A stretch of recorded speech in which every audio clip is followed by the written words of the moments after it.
Okay, can we have the slides? Can anyone hear me? Yay.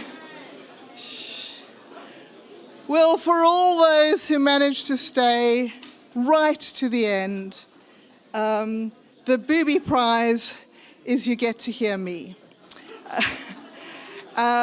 It's been absolutely wonderful. We're drawing to a close, so welcome to the closing ceremony. We all know that Sweden won Eurovision.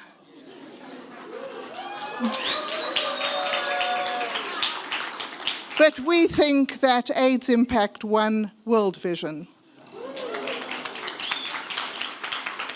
So it's not Loreen who's coming, it's Lorraine.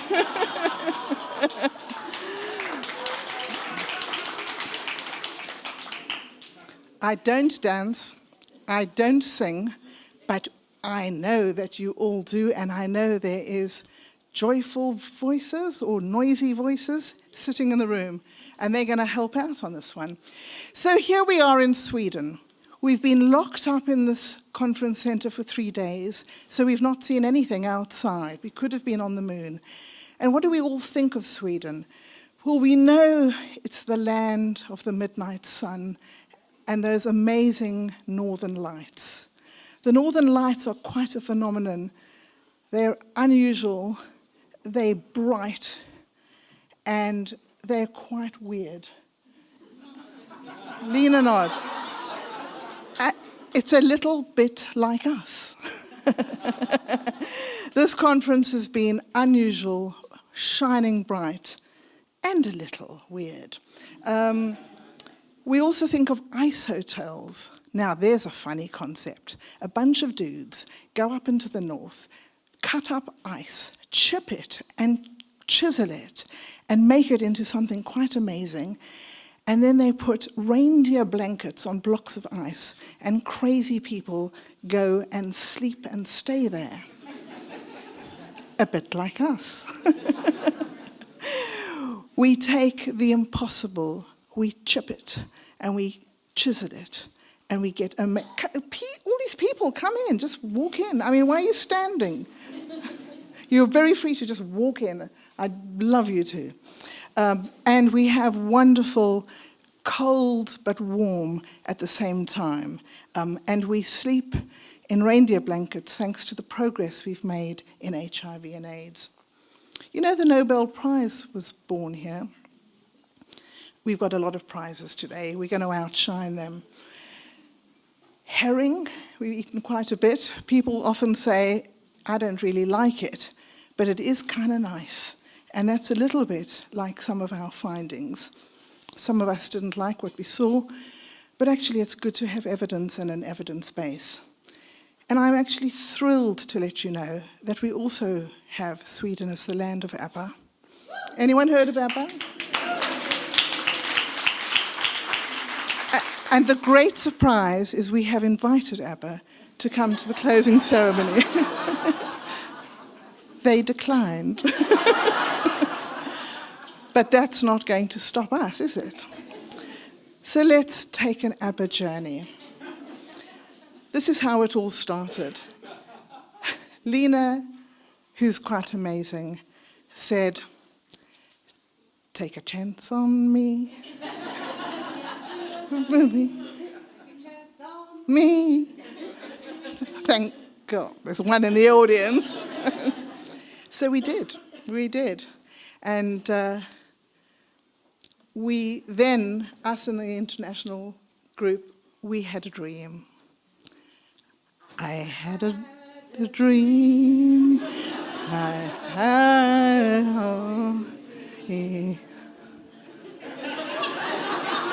You're gonna do this till you get it right.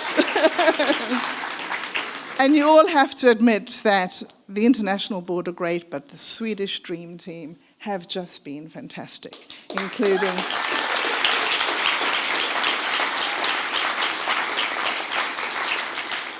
and this is your last chance Nothing happens without the super troopers shining like a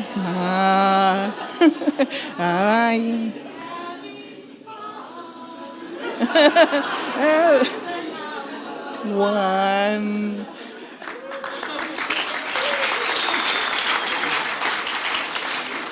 Who were our super troopers? Well, the international board, we're going to name them, all the team. And you wouldn't believe how far they extend. I hope that Cheryl is watching us remotely in Africa, who's been providing all of our backup. You know, this doesn't just happen. The volunteers, the delegates, without you, we'd be nowhere. And there were so many of you, we couldn't believe it. Our sponsors, a call out for them, an act of faith, and we really appreciate it, especially the additional amount for chocolate biscuits. The IT, the conference organizers, the venue, everyone at the door, everyone. If I haven't mentioned you, I should have, and I will. And finally, just to say, as we think of what we've learned, I think I've learned so much, and really thank you for the music of all the presentations. Thank you for the music. Thank you for all the joy I'm living.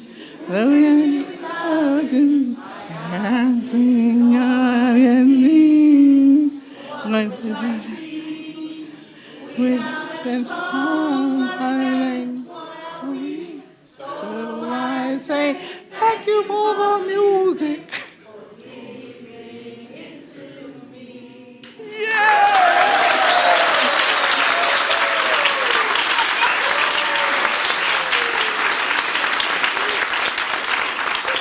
You won't believe that this is completely unrehearsed, unprompted, and completely impromptu, but there we go.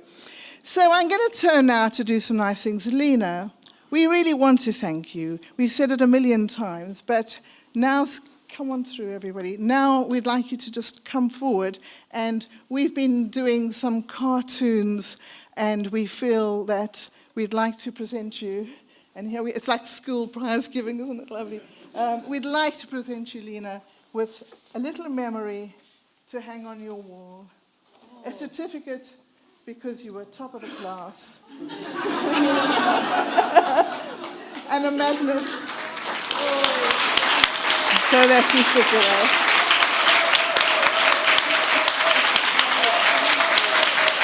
Woo!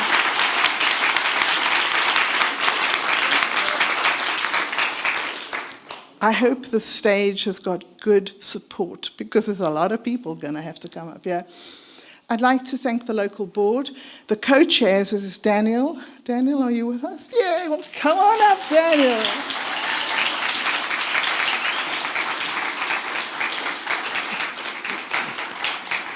And for you, a lovely certificate. Thank you. And our magnet for sticking with us. Ronja. Yay!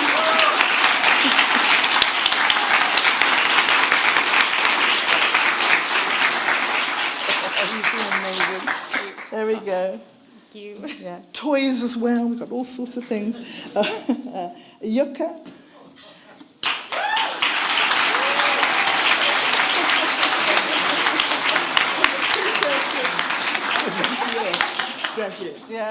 Yeah. Poor old Yucca, he had a triple extra large t-shirt and he was drowning, but we did find him a medium. Lars.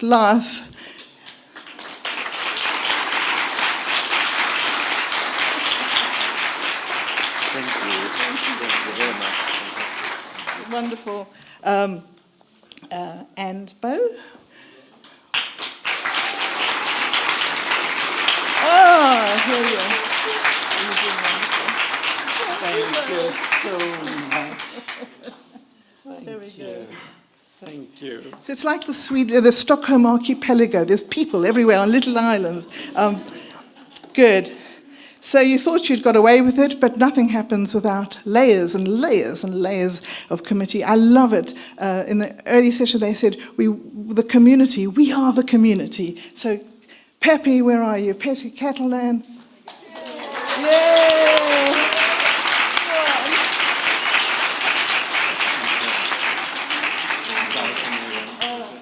It's so nice, embarrassing everybody. Bridget Prince, come on, Bridget.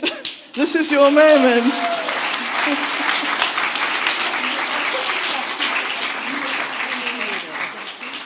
Okay. All these kisses, it's the COVID moment, isn't it? Udi Davidovich here.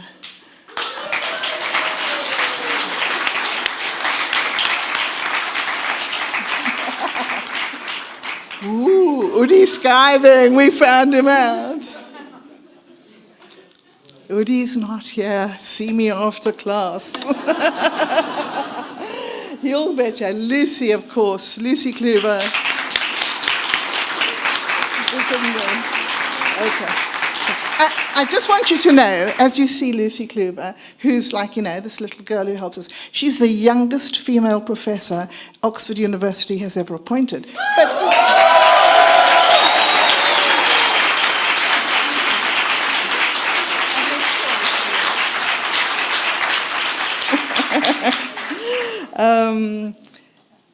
Unfortunately, Richard Harding can't be with us because he's dealing with illness in the family, and he's the most amazing support and carer, but he's done so much work for us, and I know he's watching us remotely, and we will bring your certificate to Brighton, Richard. Just you wait, it's going to come in the post. But can we have a round of applause for Richard?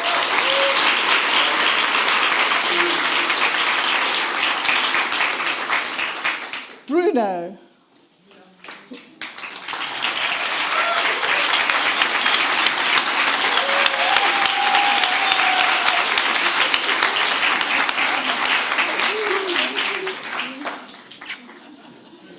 I have two words in French, it's Bruno and je t'aime.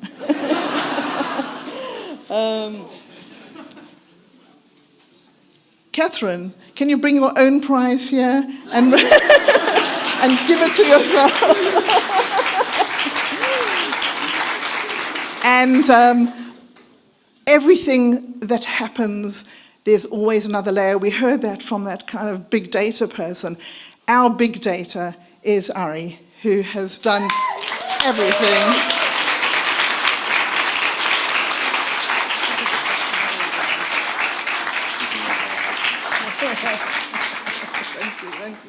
Thank you. Oh, hasn't he come a long way from the Labour ward?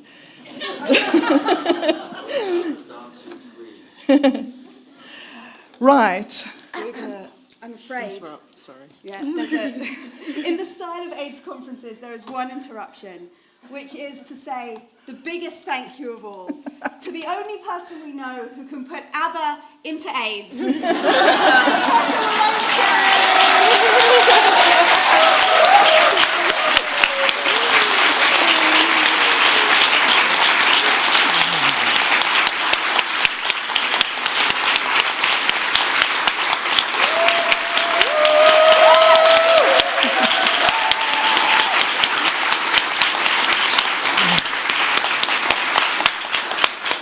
So now the more serious stuff. In our early days, we've been going for a number of years, we were blessed to have one of the most world-famous psychologists, Professor Marty Fishbein, who invented some of the social theories that all of us use every day.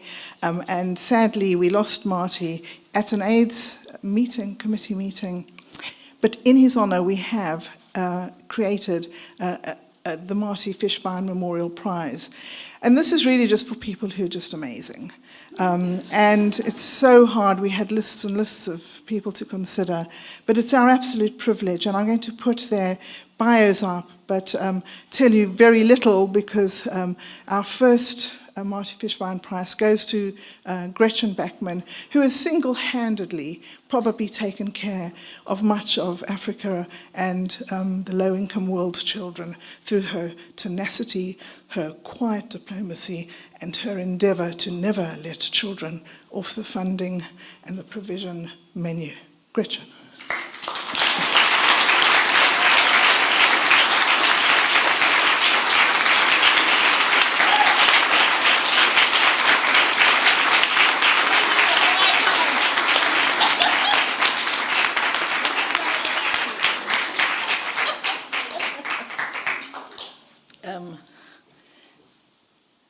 The next person is Dr. Veronica Svedem Johansson, again, a local person from Sweden who has done incredible work and of global renown. Veronica.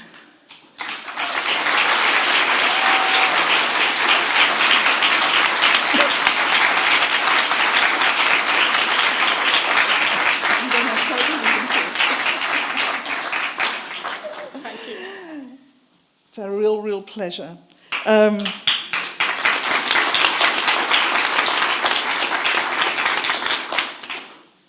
We then have the next category, which is Global Leadership Prize, and I think I'd like you all who are sitting in the room to congratulate yourselves because you're here, the work you've done. I mean, you all know the quality of the presentations at this meeting have just been mind-blowing, and the only problem is we had parallel sessions, we couldn't go to them all. But there's a few who stick out for years of diligent work, and it's my privilege and pleasure to award the first one to Professor Simon Gregson, who's worked for many years.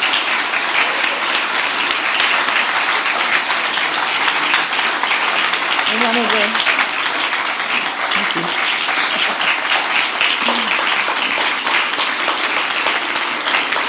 Incredible. And Daniela Rojas Castro.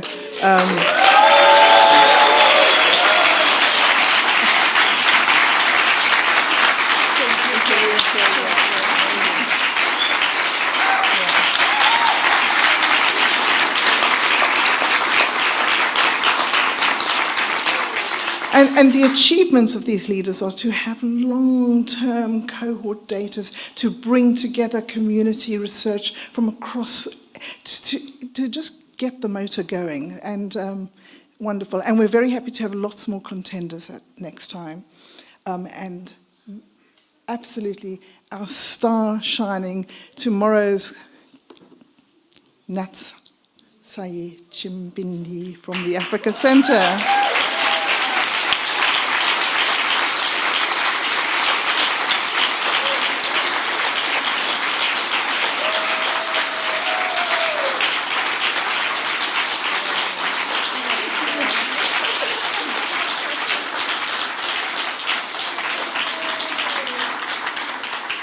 If we were the Nobel Prize, we'd have had photographers and all sorts of things. But we're just, Yeah. Are you sort of like graduating with something in that photograph, Natsai? It was my PhD in 2017. Yeah, a little PhD here and there never harms anybody. And then, of course, we've got, great talent in our midst. And we had a huge process of all our reviewers, we pooled the scores, we got the top 50, we read 600, abstracts, a committee sat, and we came up with just some wonderful people. And then it turned out the two of them lived next door to each other or something and phoned each other, and I thought everybody was getting this prize, but there we go. So they are Dr. Josephine Nekakandi. Josephine.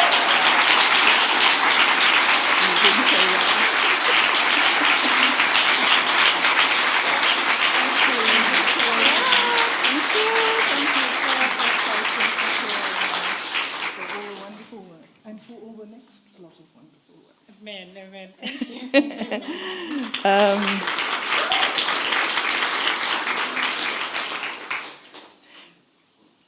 Dr. Bridget Anembabazi.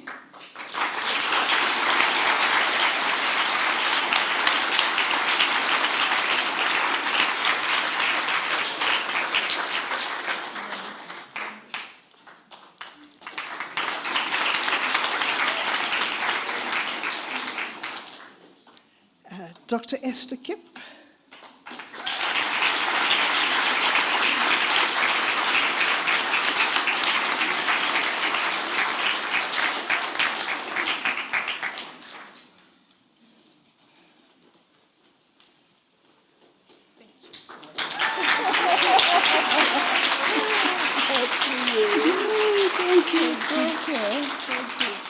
Oh my God. It's a going home present. I love this party. That's so kind, thank you. Oh. And Sarah Magny.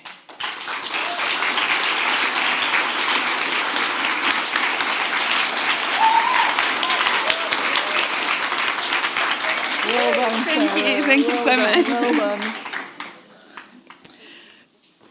Nice, isn't it, to have excellence just streaming up and down? So I'm going to end by telling you, as you all know, that Nobel was actually known for discovering dynamite, not for his prize. And I think there's some funny story that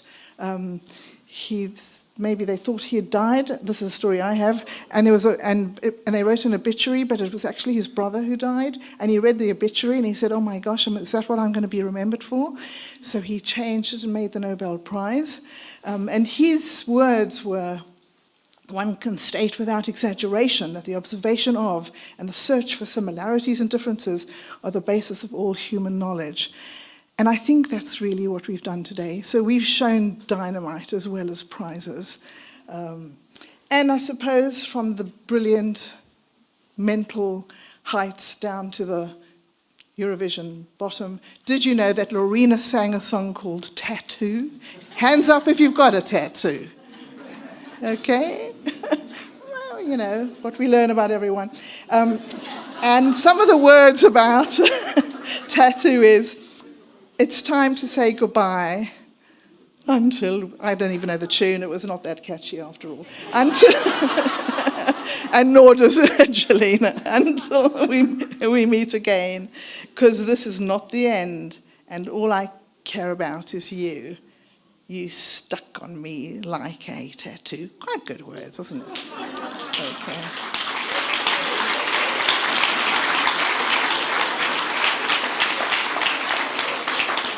So, as we release ourselves from the jaw of the shark into a bubble of happiness, let's have some sense from a profound contributor to the HIV world, who is Robin Gorner, who is going to do a sort of trip down memory lane or something like that. I did ask Robin if she could kindly wear sort of, you know, something with a little bit of colour, but she insisted on being in grey.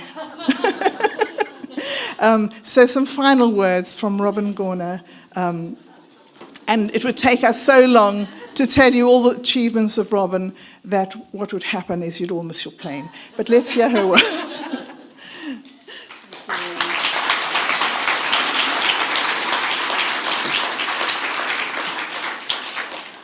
Well, thank you for the honor of being here today. Ik ben blij hier te zijn en ik wil die organisatie bedanken voor deze uitnodiging hier van mede te komen spreken.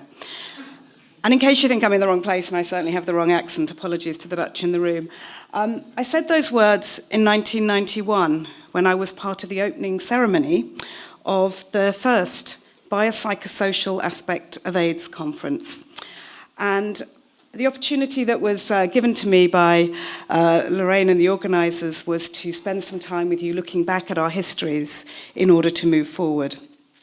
And it was quite striking to me to realise that I had been at the opening of the first conference, and here I am at the close of the 15th.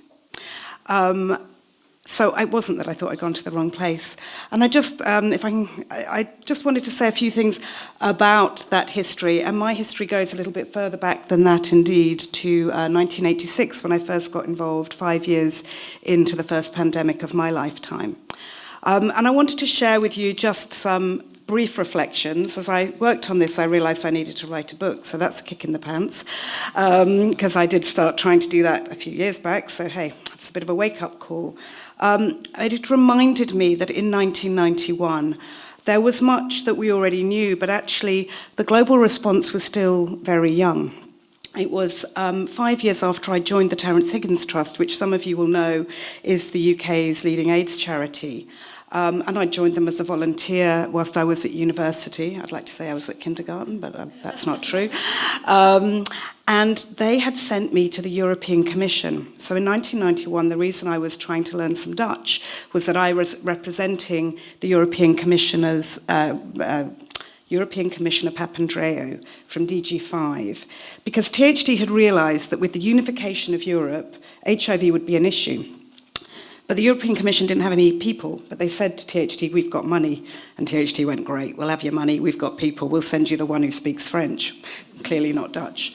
So off I went, and it was an extraordinary privilege. I was able to fund quite a few conferences, including the first European Conference on Homosexuality, I don't know whether any of you were there, and indeed the first Biopsychosocial Aspect of AIDS conference.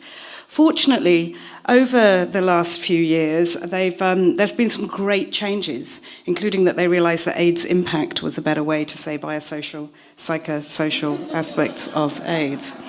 But I do want to really give credit to Pepe and Lo, among the original founders of the conference, for the fact that right back then, a decade into the epidemics, and they really were epidemics then, they knew that yes, this was an assault on the body, but it was also an assault on psychology, on societies, on cultures. It changed everything. And that was at a time when really there was such emphasis on finding treatments, because we didn't have them, that we could easily lose track of the fact that this was a holistic issue. And I give credit to all of you, particularly those of you who got prizes just now, that you keep on realising that fact, because it would be really easy to lose that focus. I also want to give credit to the fact that a couple of us appear to have dyed our hair white. I don't know how we did that, but that Lorraine does still like a boat. I also, as I look back, can't, as a British person, be anything but distraught that I started my work at a time when we were joining the European Union, and we've made some terrible changes in my lifetime. Certainly my country has. And Julia, what a wonderful presentation this morning, and it gave me so much hope to think that Europe will step forward and do something really concrete about stigma and discrimination. So kudos to all the Spanish working on that.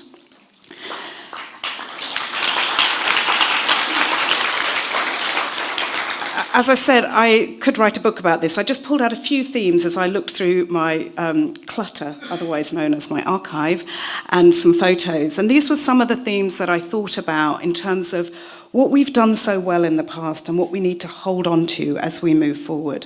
And my first point is about internationalism. So remember, when we first met as an AIDSImpact community, UNAIDS hadn't been born.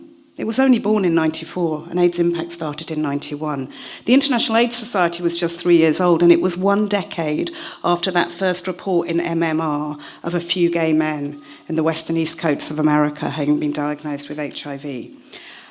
And I think many of us were already passionate internationalists. And I think the fact that we worked together and we met at conferences, also for many of you, can you imagine? It was before email, it was before mobile phones. We had to talk to each other in foreign countries, and I think that changed things dramatically.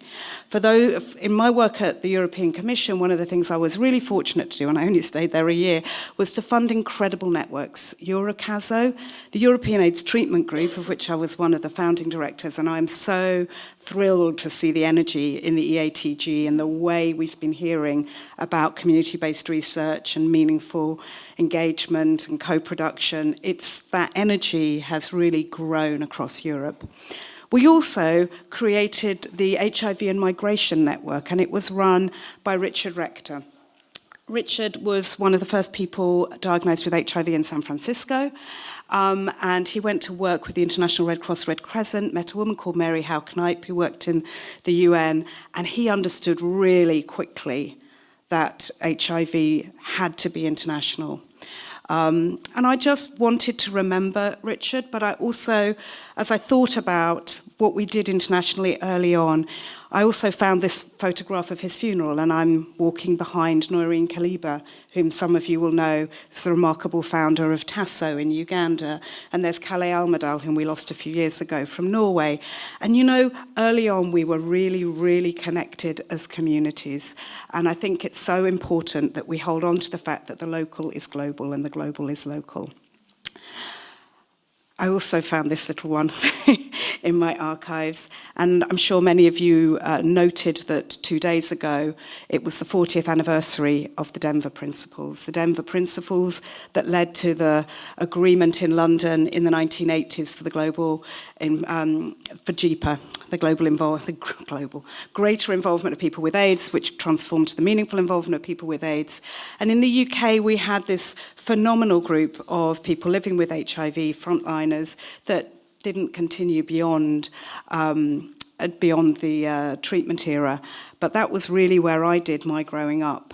And I just wanted to remember, as we think about being internationalists, to also think about the activism that is the core of the movement in HIV that has driven us forward. And again, we heard some fantastic presentations this morning related to that. You know, it's only the little short woman who hasn't yet dyed her hair white who's still alive in this photograph, which comes from 1988. And if you can squint and see, there are two banners there. One is ban discrimination against people with AIDS, and the other is government must fund AZT, which was the only option on the table in the late 80s, and in fact did for some people far more damage than it's worth.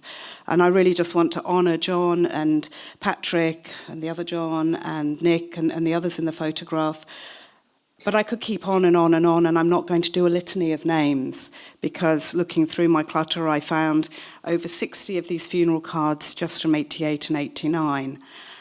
And I say this not to be maudlin, but I do remember talking with Simon Watney, who is an extraordinary thinker and writer, if you have not seen his work or followed it. And I remember back in the 80s and 90s, we used to talk about multiple bereavement. What would it be like to be at this stage of the epidemic where there was treatment and when so many had died?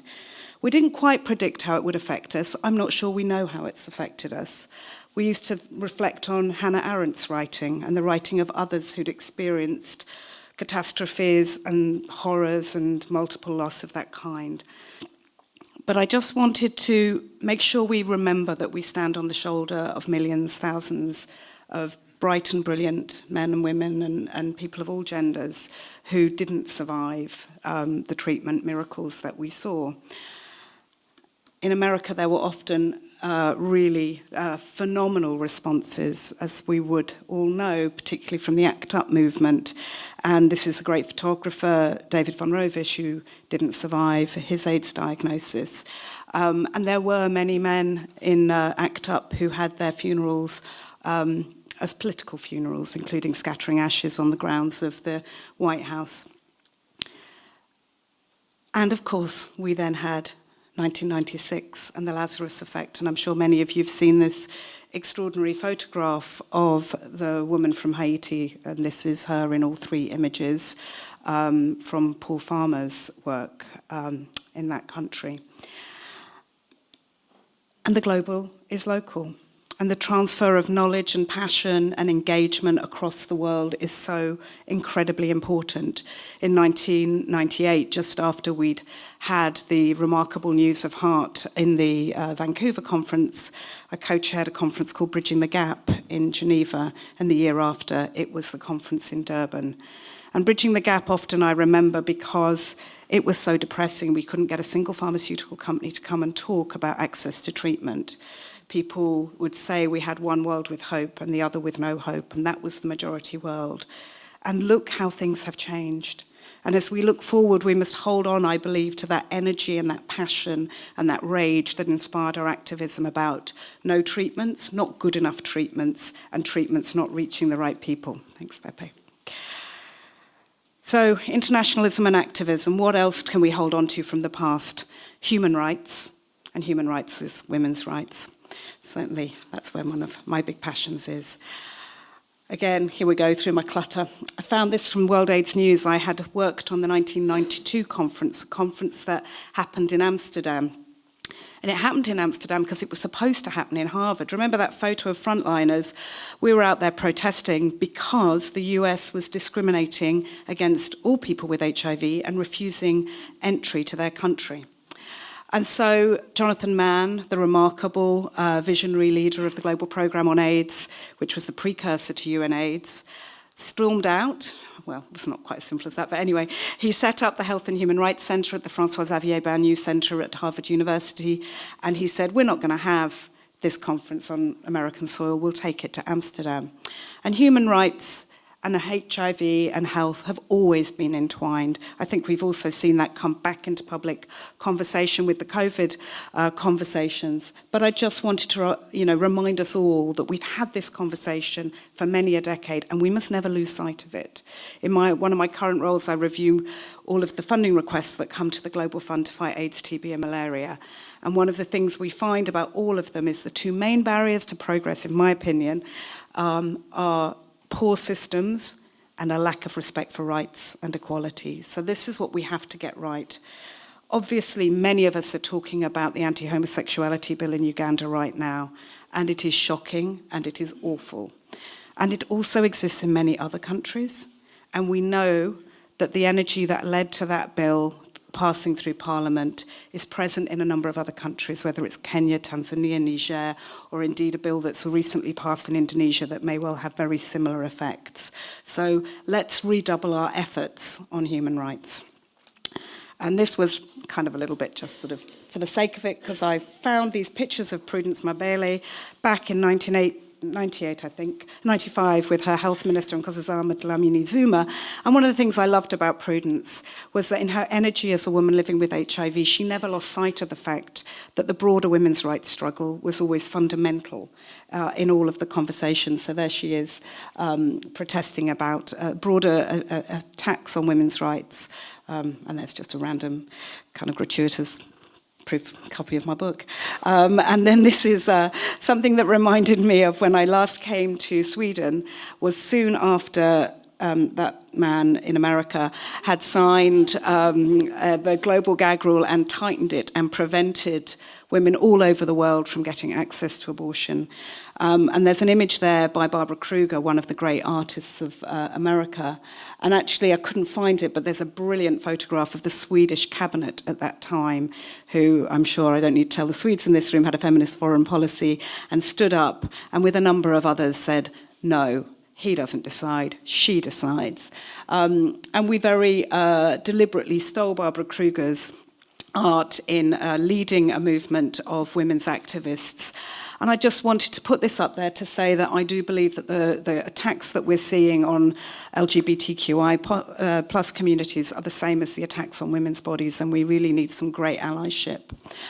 So finally, looking back, what else do we see, or do I see, that really is significant, I think we need to hold on to as we move forward? I do believe that part of why we had that phenomenal impact of the activists in the early years is because they deployed remarkable communication methodologies. If you've not read Avram Finkelstein's book, I recommend it to you highly. He talks about the rise of grand fury, the silence equals death image, which is now so iconic. And there's the film BPM 120, which I think is a particularly brilliant way of telling the story of ACT UP in Paris, and many of you will know How to Survive the Plague. I'd also already put in my notes, but thank you, Berrine, for mentioning it, that Nan Goldin's movie, The Beauty and the Bloodshed, is an incredible example of how that activism can move forward. And she's always been one of my kind of iconic favourite artists in terms of the work she did in the early AIDS crisis, and she's taken that passion and rage of ACT UP and transformed it in terms of the fentanyl crisis. We have much to hold on to that is brilliant of what we did in the past. We also used our communication mechanisms in a more direct way as well, telling stories. One of the weirdest things I did at THT in the early 90s was advise on the Mark Fowler storyline on EastEnders. Some of the older Brits in the room will know what I'm talking about. And now EastEnders has a new storyline on HIV as well. And that changed hearts and minds. One of my dear friends also advised on the woman living with HIV in those early stories. And I really think we change public understanding. I think we need to do more of that. MTV's brilliant set of shows, Sugar, does a huge amount of that across a wide range of African countries. And of course, that stands on the shoulder of Soul City. But as well as that direct kind of edutainment, I think we also changed the way health education has been done in our world. I think before AIDS, we never had this creativity unleashed in the way we talk to each other about our health, and we put it in the context of our lives. We have made some really raunchy, sexually explicit material back in the day, and that was very innovative and important. And here's just a few of the examples that I found. And so to end, I found this slide, and it really shocked me because I wonder if you can imagine when this came. It was in 1988. A full 8 years before we had highly active antiretroviral treatment. So in the middle of New York, the epicenter, people were saying that the epidemic was over 7 years after it started. There's a hashtag COVID is not over, which for me as someone who's been living with long COVID is very meaningful. But AIDS is not over, but it's really, really, really different. And I've felt that very strongly at this conference. So what do we do as we move forward? I don't believe we should be competing with other social justice issues or other emergency issues in our world, but we need to find great ways forward to retain our internationalism, to retain our activism, to make rights be at the centre and to communicate brilliantly with each other. And we must do all of that based on evidence, and that's why it's been such a privilege to be with you here all over these past few days. I just want to end by thanking David, and I'm wondering if I can see him in the room. I met him at breakfast on the first day. And I want to say to those of you who've been around for 20 plus years, for 3 decades, for more, what he said to me, and he smudged my mascara, which is, thank you for your service. And I want to say to all of you who are newer in this room, who've only perhaps just started to do your research and who are in the first year or decade of your work, thank you for your service too, for the work you've already done and that you will do, because it is so needed. We once had a conference where we had the dinosaurs and the chickens as little stickers to understand whether we were, experienced veteran AIDS activists or newer to the game. But what I've loved about this conference is that really genuine sense of connectedness between everyone. So may I return to the right language and say, I hope I get it this right. Jag är glad över att vara här och vill tacka arrangörerna för denna inbjudan att tala.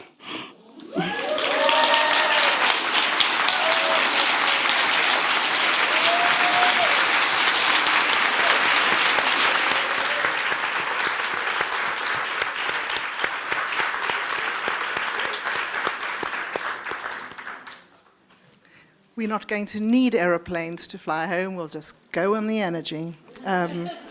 But it might be near the end, but it ain't over yet, because it's wonderful to know that we've been plotting and planning, and it's a real privilege to ask Dr. Mehdi Kouri, who's going to come and talk to us about the next AIDSImpact conference.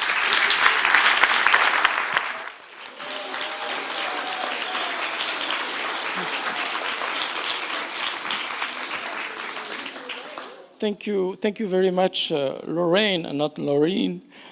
And thank you, AIDSImpact community, for trusting us and for giving us the privilege to host the next AIDSImpact meeting in 2025 in Morocco.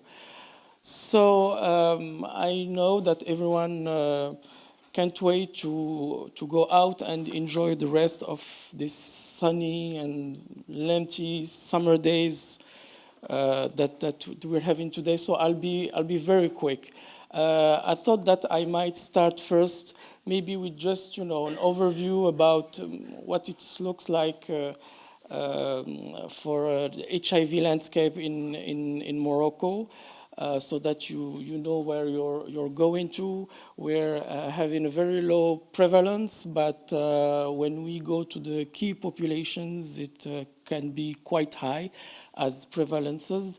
We have quite a nice HIV cascade, but we have reached the second and third goal, but the first one, people do not test enough, so that's something we need to work about. We're all working in Morocco in a nice way with the government. We are included. We are sitting at the table. Of course, we as civil society think that it's not enough, that they can do more, and we are pushing and we are doing advocacy work. We get some help, sometimes from very high level.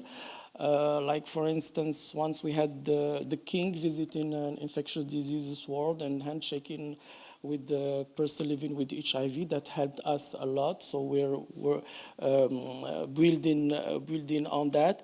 And with all that efforts, we have been able in our country to see a decrease in the number of the new HIV infections, which is quite an exception in our region, which is North Africa and Middle East, where the number of new infections is still on the rise. Actually, it's even skyrocketing after the COVID crisis, and where we in the region we have less than 37% of ART coverage. So a lot needs to be done. So all those issues can be discussed in the next conference.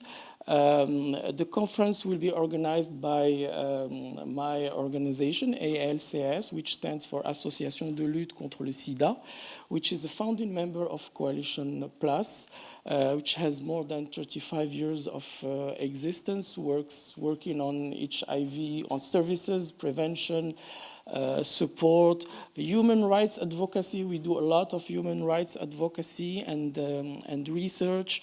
We have been publishing quite few papers, but it's never enough, right?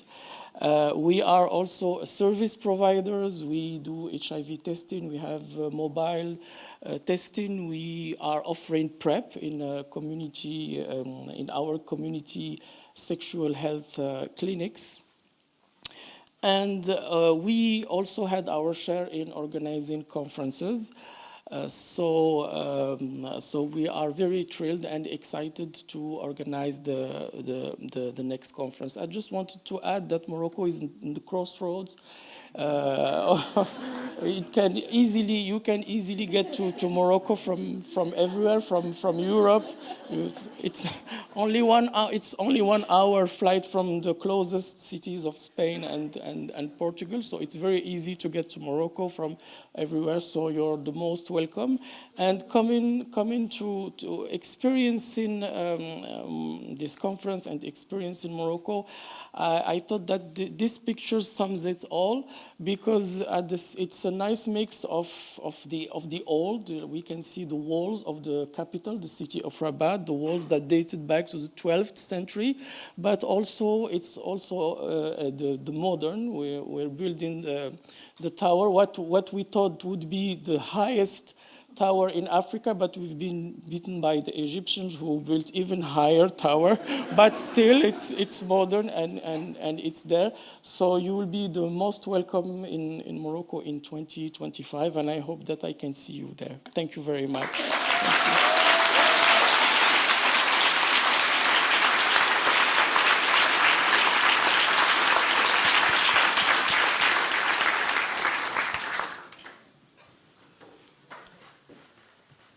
So, we have come to a closure, I think. Yes. Thank you.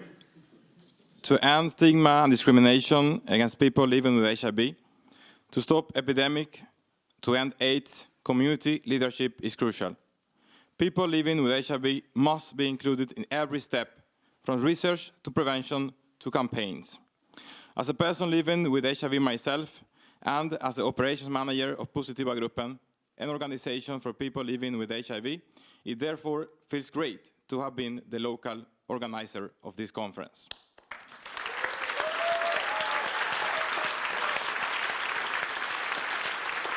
I would like to take the opportunity to thank my team of colleagues and volunteers from Posithiva Gruppen who have put so much effort into this event. You are amazing.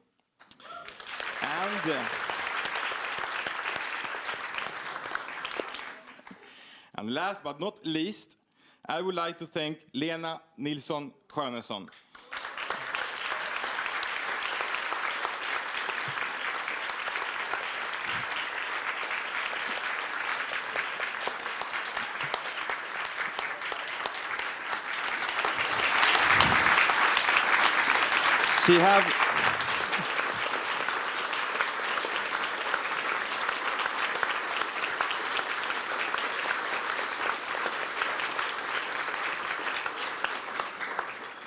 She has been a partner of Posithiva Gruppen for so many years.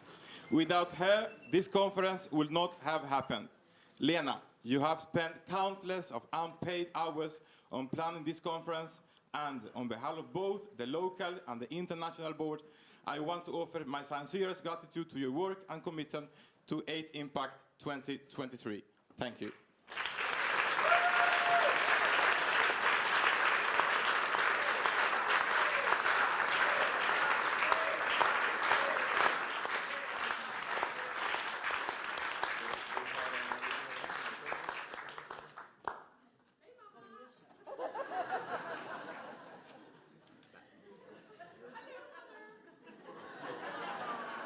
Oh, that's my daughter.